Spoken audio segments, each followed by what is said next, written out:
Kota Tua Jakarta dikenal sebagai tempat wisata sekaligus cagar budaya di ibu kota. Wilayah ini memang dipenuhi dengan bangunan-bangunan tua peninggalan zaman kolonial Belanda. Kota tua ini sendiri sudah ada dari tahun 1526 zaman Kesultanan Demak. Namun, baru pada tahun 1619 VOC Belanda membangun kota Batavia dengan desain bangunan Belanda, seperti di benteng, kanal, dan lain-lain.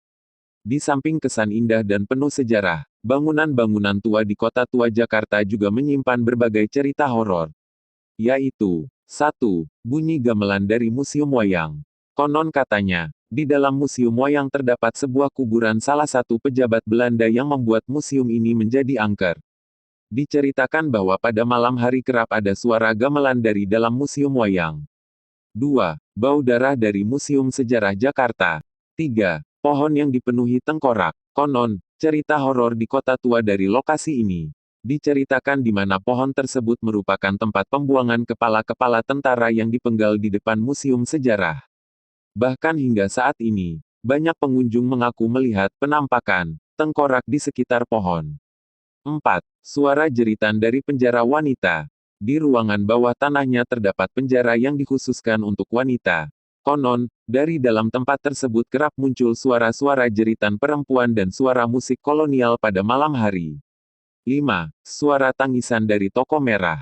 Bangunan berarsitektur khas Tionghoa itu sering kali disebut sebagai toko merah dan terlihat bagus jika dijadikan sebagai spot foto. Dulunya, toko ini merupakan kediaman para tokoh penting di Batavia. Kemudian, berubah fungsi menjadi hotel yang dikhususkan untuk para pejabat.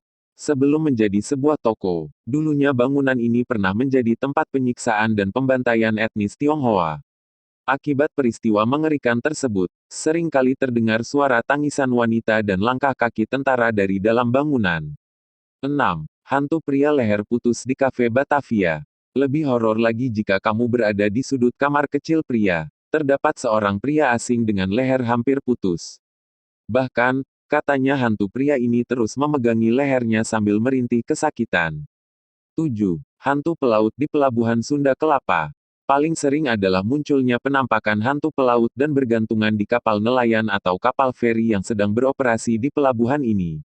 8. Hantu noni Belanda di Jembatan Kota Intan. Jembatan yang dibangun pada zaman pemerintahan VOC ini dikenal sebagai De Hoender Pasar Broek, atau Jembatan Pasar Ayam karena dekat dengan Pasar Unggas. Jembatan Kota Intan ini membentang di atas kali besar sejak tahun 1628. Terdapat juga cerita horor di Kota Tua dari tempat ini. Mulai dari noni Belanda yang berdiri di tengah jembatan, hingga tentara Belanda yang berpatroli di jembatan ini.